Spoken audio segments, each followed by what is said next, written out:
here. Sit down. Alright. Round one. Fight. I have.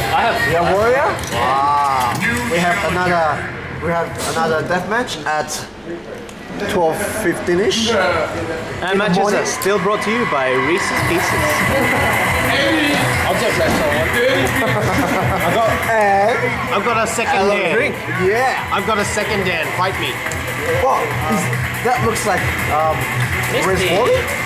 It's Zipsy. Gypsy. Okay, Zana Gypsy. Just one note before the death match. Mike's Marauder brought to you by Mother. Hurry up!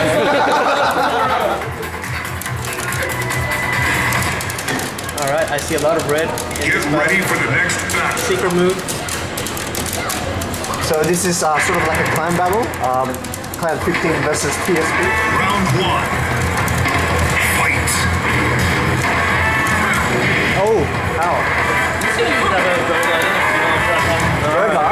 Does anyone want anything? Oh no, face man. Oh, where is it? McDonald's, obviously.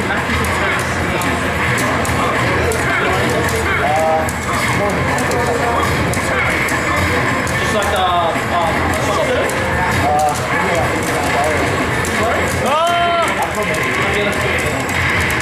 I'll be right back, guys. Getting McFlurry. 12:15 in the morning. So, Mario, I'm just joining this match here now. I'm a technical insider. How does a death match work? Well, first of all, we need the most effective and fastest kind of death match. A fastest death match is always a good death match. And that being said, I'm just strictly talking about two people with the same rank. That will constitute as a death match. That is enough for a death match.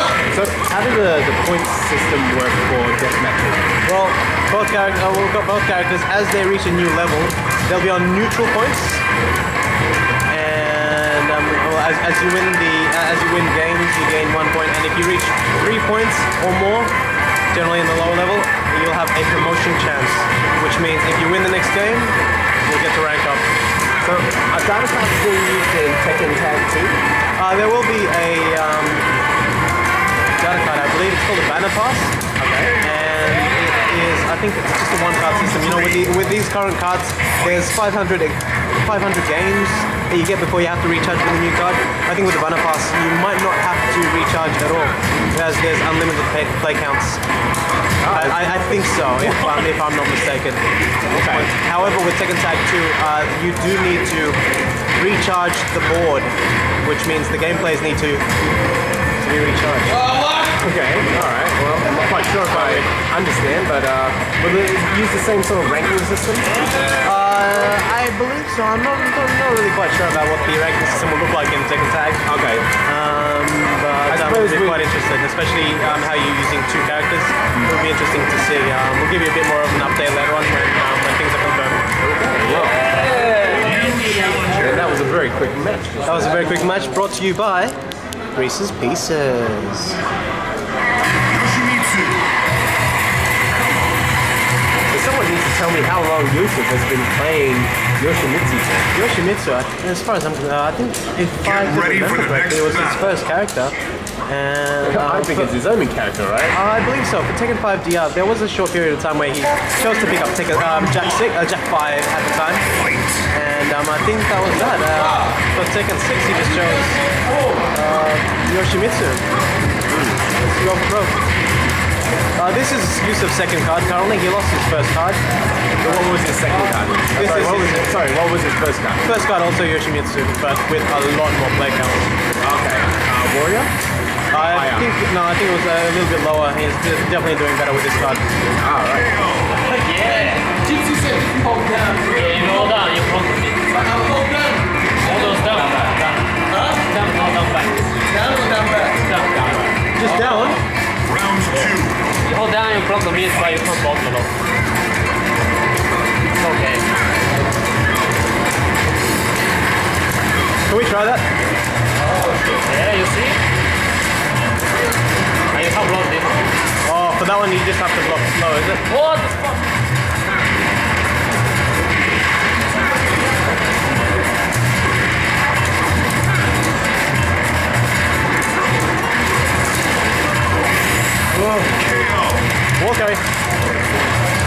Sydney Deathmatch? Well, Good Games is the best place to deathmatch in the sense that the machines are really well maintained. Funds are never. It won't stay broken for more than a day, really. We gotta fix it as soon as possible. Yeah. So ideally in Sydney, Good Games would be the best place to deathmatch. Not to mention that I believe it's Sydney's only head-to-head cabinet. Yeah, because just about every other cabinet you have to share side by side. Side by side. Most people don't actually like that. No, I actually don't like it at all. In the sense that I jerk a lot when I play. Well, it's good to have your own space, right? It's always good to have my own space, and sometimes I need my own space when I'm doing moves like a triple dash or an instant one, really. You one of those animated players where you bump everyone around? I try to bump everyone around me. Sometimes I use that to my advantage in the sense that I'll jerk a lot and then all of a sudden I'll do like a mid move or something like that. I see, okay. Then I'll laugh at them. Oh shit! So before we had Tekken machines at Good Games, because they haven't been here all the time. No? Where would the death matches be? Well, it would be held in either Galaxy or in Time Zone. Time Zone in Broad Street if you sort of prefer a more cozy space, because the room is quite small. And Do they only have one setup now, or? They've only got one setup now. They've apparently given off the other machine to Chatswood. I don't know what they have in Chatswood.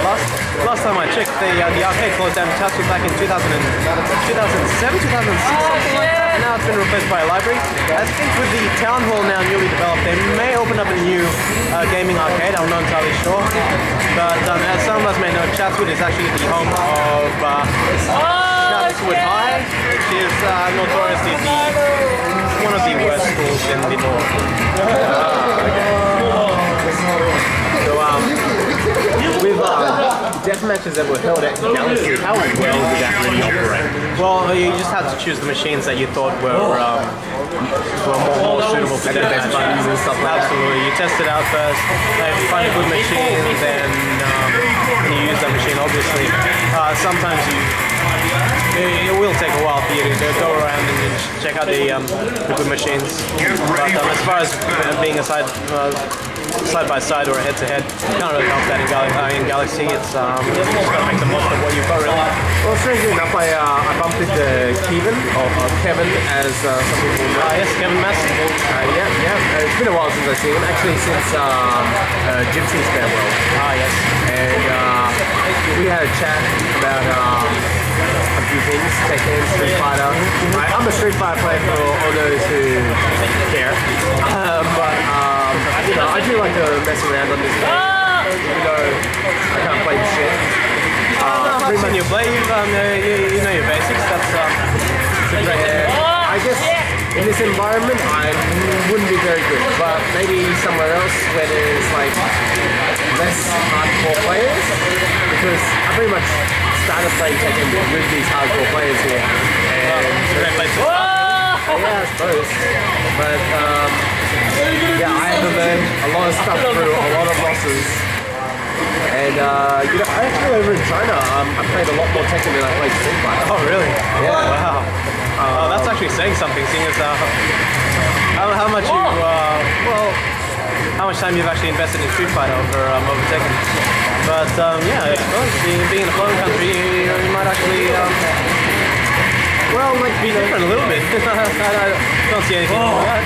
You know, in China, the top game is KOF, but when it comes to, as far as new generation games go, KOF 13 was such a failure that it was pretty much between Street Fighter and Tekken.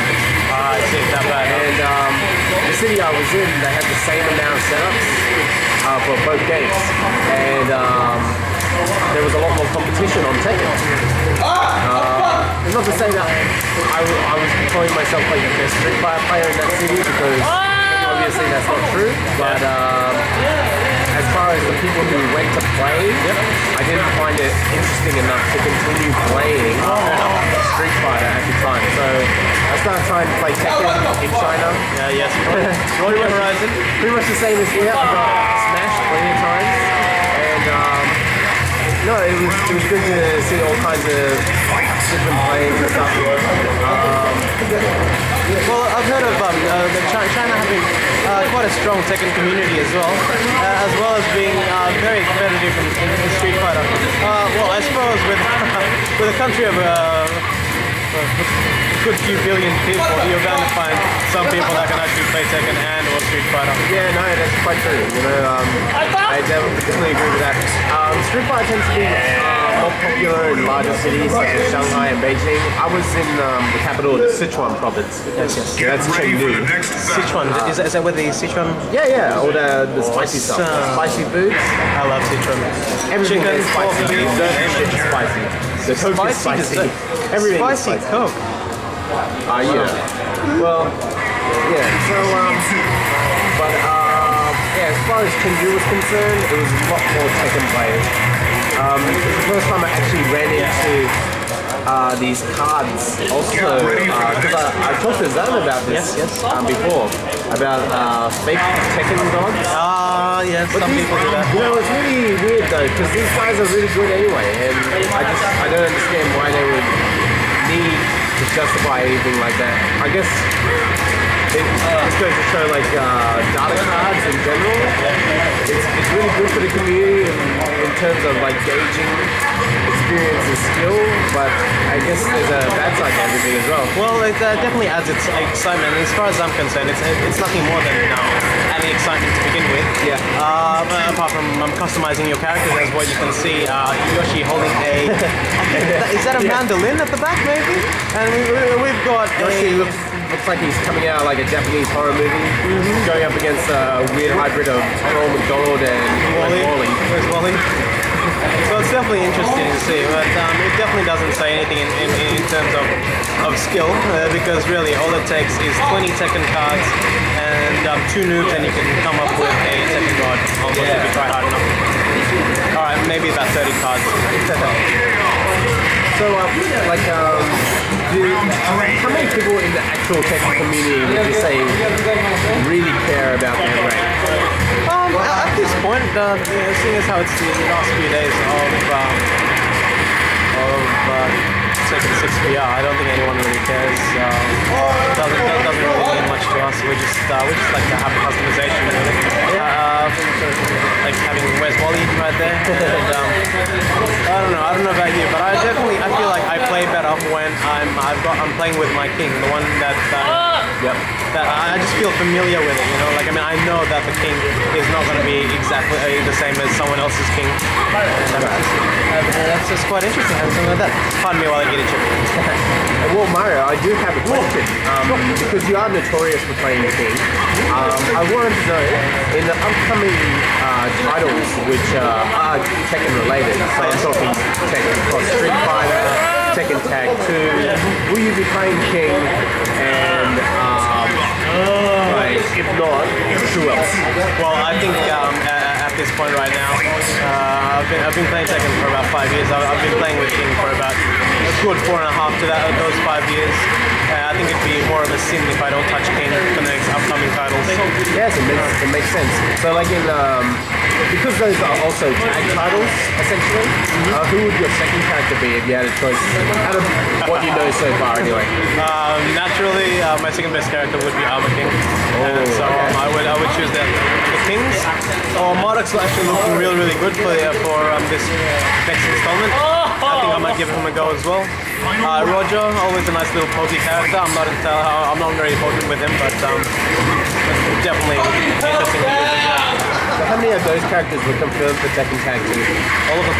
All of them. So we're talking Roger, Armor King, Mardox. At this point right now, all characters are confirmed. So Unfortunately, my character, as far as I know, wasn't confirmed. Dragunov? He's confirmed now. Oh, he's confirmed now? He's been there.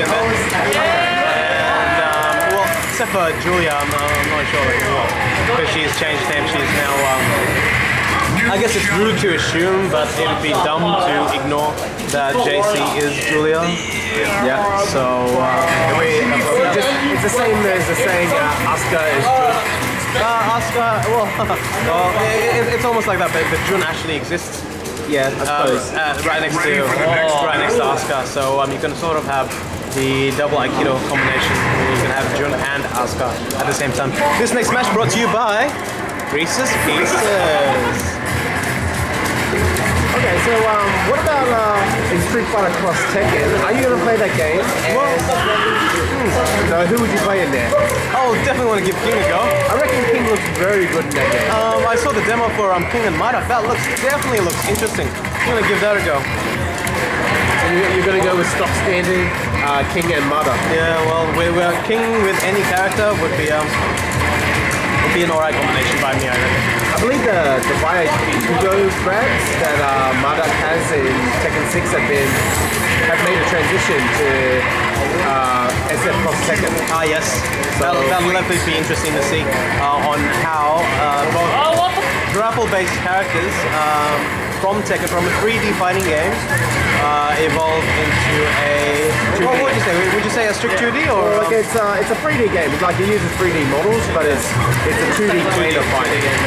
Because you're still using polygons and the hitboxes are basically 3D. So which is quite different from like spikes and stuff. Absolutely. So it'll be interesting to see that kind of transition. And well, we'll see how we go. Really. Do you know when the release date would be for Street Fighter X Tekken? You know, I think it's sometime next year. I reckon it's probably like I don't know. I really don't know because it depends on what Capcom really decide and how much they've actually done. Because they said that they've only announced half the cast, so it's still a while it does look like it will definitely be next year. But I don't know, maybe summer next year in America. Definitely. No, the problem with Namco is they sort of fail when it comes to hyping up a trailer, hyping up a game, trying to make it looks like it's worthwhile. Whereas Capcom, they know how to make a trailer. Okay, so I'm hoping that they'll come up with another trailer. Really, I want to see more. I want to feel hyped for this game. You know, the trailers for Mortal Kombat. I really like those as well. Yes. I thought those were quite hype. That said, I haven't actually had a chance to try Mortal Kombat. I haven't because in Australia it's banned. It's banned, unfortunately. Okay, so we do not solicit playing banned games. Unfortunately. For anyone who's listening out there, just so you know. And we got a promotion. Avenger. Get ready for the next battle. Yes, but maybe sometime I'll get a chance to try Mortal Kombat outside of Australia, of course. I've seen the combos. They're a lot different than combos back in Mortal Kombat 2. I last played Mortal Kombat with Mortal Kombat 3, where it was actually the new combo system where they've actually got a combo counter. Yeah. I used to play Mortal Kombat 3 actually. Mortal Kombat 3. I think it was Ultimate. Is that the next one after that? I'm not quite sure. They did something, but it was basically the tournament standard Mortal Kombat game. Okay. Mortal Kombat 4 was out in PlayStation 1, if I'm not mistaken. I think I stopped playing back then. I didn't have a PlayStation until very, very late. I didn't have a PlayStation 2 until PlayStation 3 was almost released. And I didn't have a PlayStation 3 until... I didn't have a PlayStation... Excuse me, before I rudely interrupted by Aris here. Yes, I didn't have true. a We don't PlayStation actually commentate on anything. Until PlayStation game. Oh, by the way, that last death match was brought to you by Reese's Pieces. Alright, see ya guys. Alright. Yusuf going home? Yeah. Send me a Galaxy 670.